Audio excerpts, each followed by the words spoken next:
Hello, everybody, and good morning. Thank you for joining us this morning for our webinar on the Azores. And joining me is Eduardo Elias from Visit Azores, the Tourist Promotion Board. We are Quest Travel Adventures. My name is Erica Gustafson. We are based just outside of Boston, Massachusetts, and we specialize in FIT and small group tours to the Azores. We will have a question and answer period at the end of the presentation, but if you do have some questions while the webinar is going on, please feel free to type into the chat box, as I'll be monitoring that as well. So I would like to go ahead and hand over this presentation to Eduardo Elias from Visit Azores Tours Promotion Board. Oops, and let me just transition this to him.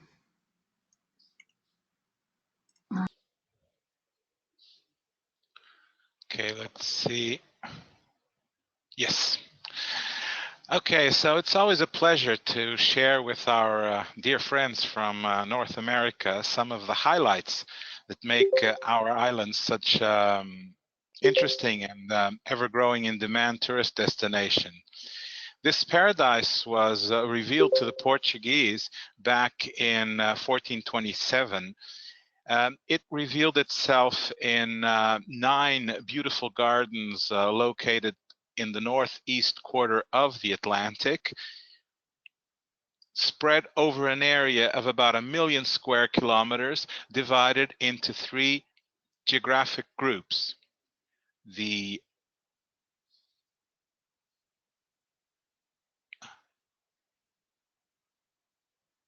Supposed to go forward. Okay, here we are. The western group with the islands of Flores and Corvo. These islands are both reserves of the biosphere, which means that UNESCO has declared them a perfect example of a good coexistence between man and nature. I don't have the controls for the. Okay, the island of Flores, we has some really beautiful scenery. The interior of the island, is composed of 7 fantastic crater lakes that overflow towards the west coast, where you have some very breathtaking and fantastic waterfalls. The island of Corvo, another UNESCO reserve of the biosphere, has as its main attraction the village itself, but the interior of the island reveals a magnificent crater lake, one of the most beautiful within the Azores.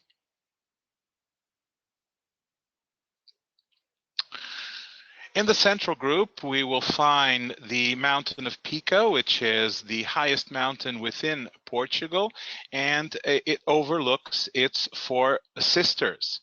The island of Terceira, with the city of Angra do Heroísmo, the first Portuguese place to be considered by UNESCO World Heritage, not only because of the magnificence of the city itself and its Renaissance layout, but due to the fact that through its bay passed the first wave of globalization with the spice routes, and then later on from South America, the silver and gold routes. It was here that most of the Western civilization seeked out the information about what the New World had to offer.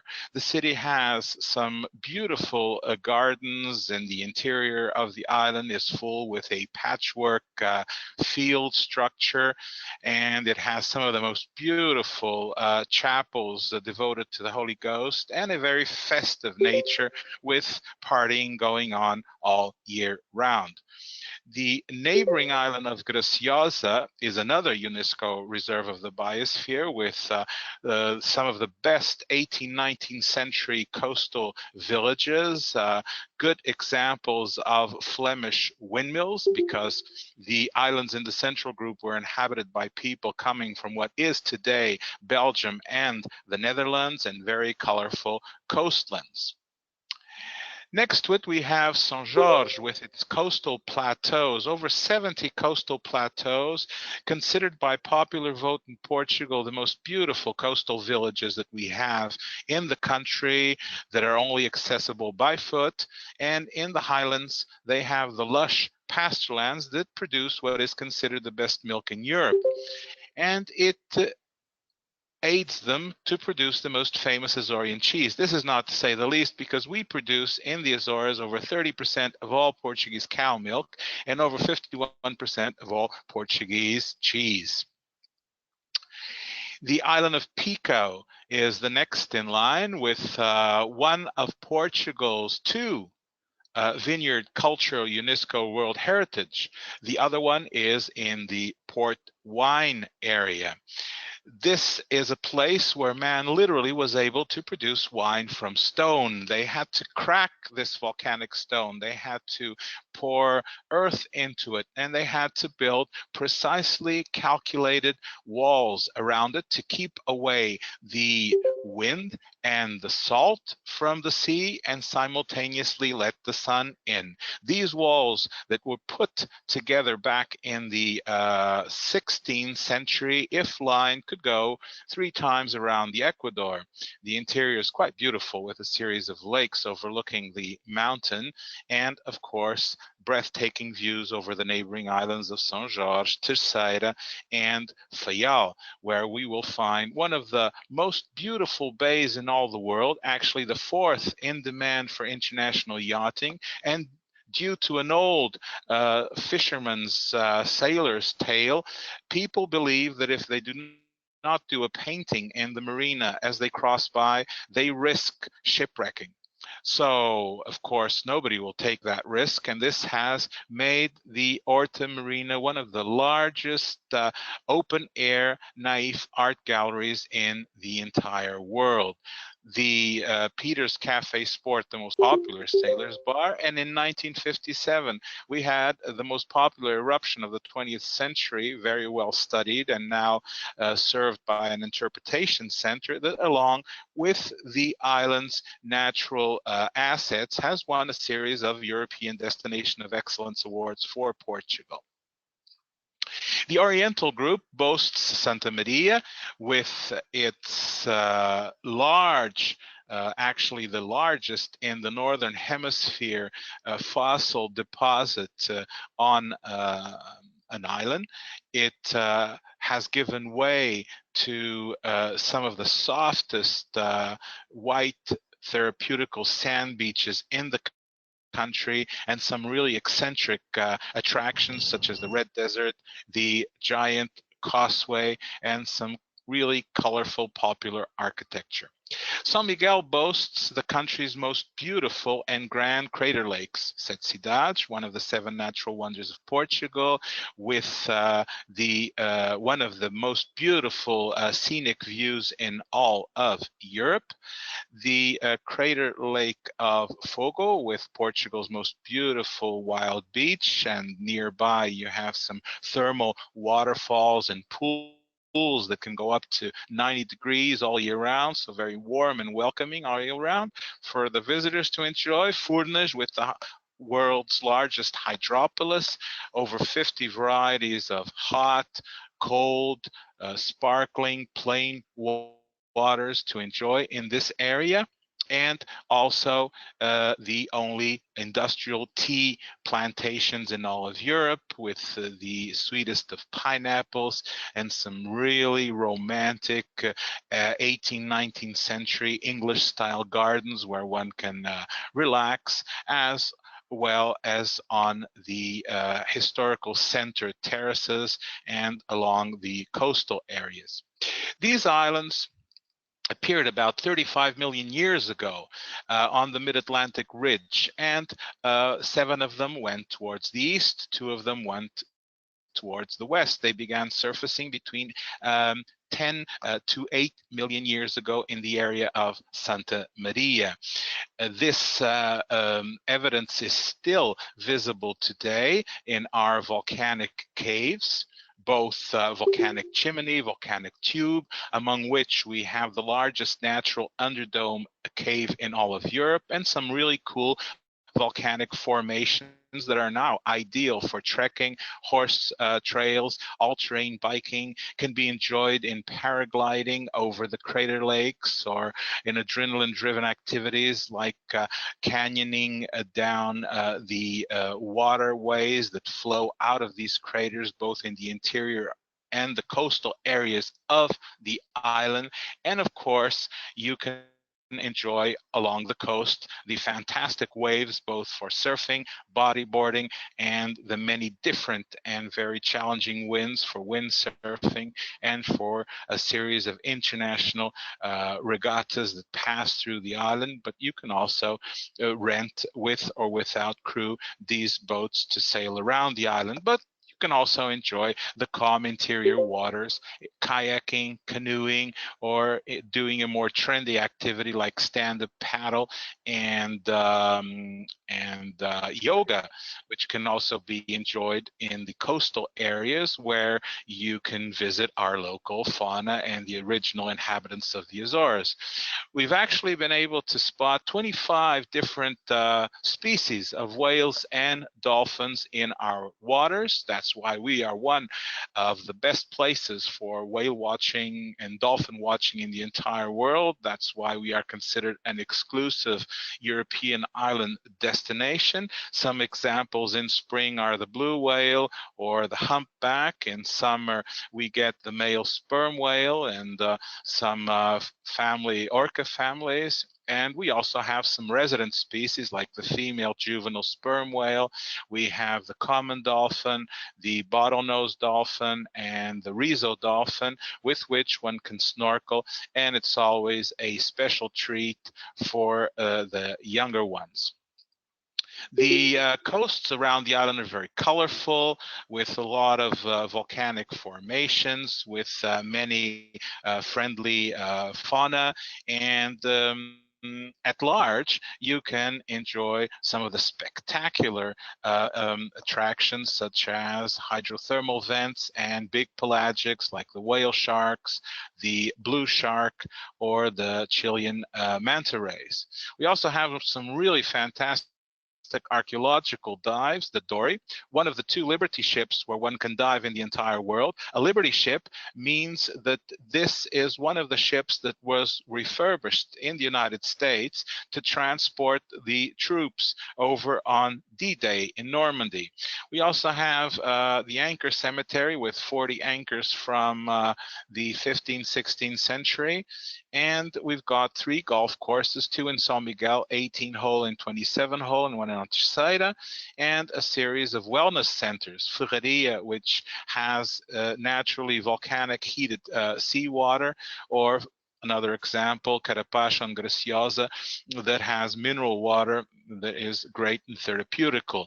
As I was saying before, we have a lot of 18th, 19th century gardens that are ideal for strolling, relaxing, and romantic encounters. And of course, we have all that is trendy in terms of architectural trends in Europe, from the Gothic to the Manueline to the Baroque, but done in our very own volcanic stone.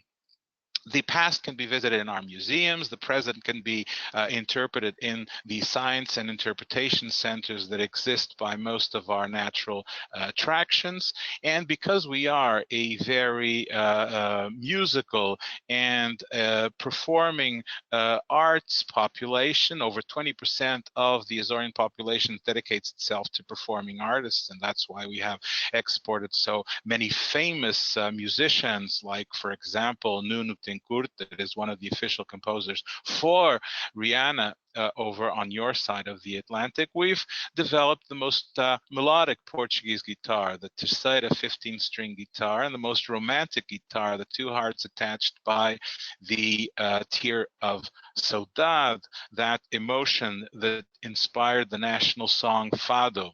We have 85 folk groups and 110 brass bands that are the livelihood of our religious and very colorful festivities. We've got events going on all the islands year round, and we have some very interesting and unique cultural heritage trails. The only Jewish heritage trail in the Atlantic, with, of course, the Jewish synagogue and interpretation center, and we've even got a American heritage trail, due to the fact that we have the oldest continuously functioning American consulate in the world.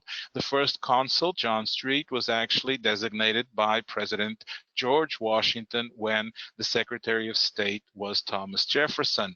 During the 19th century, most of the whaling and whale oil import-export was done through the Azores, through the which was the consul family located in Horta. During the First World War, the American troops not only defended us from a series of U-boat attacks, but they actually, and this is a cool fact, introduced volleyball to Portugal. Later on, during the Second World War, the Americans built the airport in Santa Maria, which they left in 47 when the war was over, donating it to civil aviation in Portugal and taking over the British field on the island of Terceira. In that little America that they put together in Terceira, that is where they ended up introducing to the Azores, cool stuff like jazz, and swing, with Frank Sinatra and Glenn Miller Band performing there. And we had some prestigious visits from famous people like John Wayne, that fell in love with our local steak. But what really touches our heart was the fact that when we had the eruption the year after, two senators from the United States, Pastore and John Fitzgerald Kennedy, were able to pass the Azorean Refugee Act in Congress, enabling Azoreans from that particular area to go to the United States, where the federal government have taken care of them. So over the years, the Azoreans have loved to and have learned to, of course, love the United States, and that's why we like to say that there is no other place in the entire world where the local population genuinely love American visitors. We're blessed with a temperate climate due to the Azores High and the Gulf Stream, and we are close to all the main generating traffic, tourist destinations or markets in the entire world. From the United States, it's a 4-hour flight out of Boston, and the local airline is now using new equipment, the Neo planes, the Magical, Wonder, and Breathe. Connections to the rest of the archipelago are done on the Dash 200 and 400 plane. We have airports on all the islands. We have seasonal transportation between the islands in summer, although in the Central Group and the Western Group, we have it all year round. The ground transportation is great also, and we have a great variety of lodging facilities, from bed and breakfast, from rural, village tourism, manor house, self-catering cottages, coastal, garden, and city hotels. a lot of local bistros with a big variety of local food, because people came from different places in the world, and then the routes from the United States brought and the Orient brought through all these new spices that we incorporated in our traditional gastronomy. But we also have more fancy contemporary places that serve a fusion and the new trends in cuisine. So the islands are a very magical and special place. The fact is that this can be proved by the fact that we are one of the two places in the entire world that have all the UNESCO distinctions. The other is an archipelago in South Korea. We have won most of the prestigious prizes connected with the respect for environment, sustainability, best places in the world for nature tourism. And over the centuries, we have been an inspiration to authors from all over the world, since the old times when these islands and this place was considered the place of milk and honey, where the Fortunate Islands were located, the Micronesian Islands, to inspiring the comic book adventures of Blake and Mortimer when they decided to holiday here in San Miguel and discover the entrance to Atlantis near Ciudad. Or more recently, the documentary of James Cameron, Atlantis Rising, where he begins in Santorini and comes all the way to the Azores, finding a series of evidence regarding the existence of Atlantis. My favorite is actually a short story by the Bostonian poet Susan Dabney, who back in the 19th century was so fascinated with these islands that she wrote they must have been the result of the actions of some romantic archangel that, having felt sorry for the flowers abandoned in the Garden of Eden, decided to embrace them up to heaven. In doing so, the angel dropped a few over the Atlantic that flourished them into 9 beautiful gardens the angel looked down upon with contentment and blessed Azores. We are, of course, the Shangri-La of all that is most beautiful in nature, but above all, we are a warm, welcoming people that are sure to make your stay among us an experience to be remembered and wanting to be repeated. We invite all of you to share your experience and check our social media. And now I am at your service for all and every question you may want to put to me. Thank you. Thank you, Eduardo. Can you talk a little bit? We had a couple questions come in about traveling with families, and is this a good family destination, and what age group do you think would be good?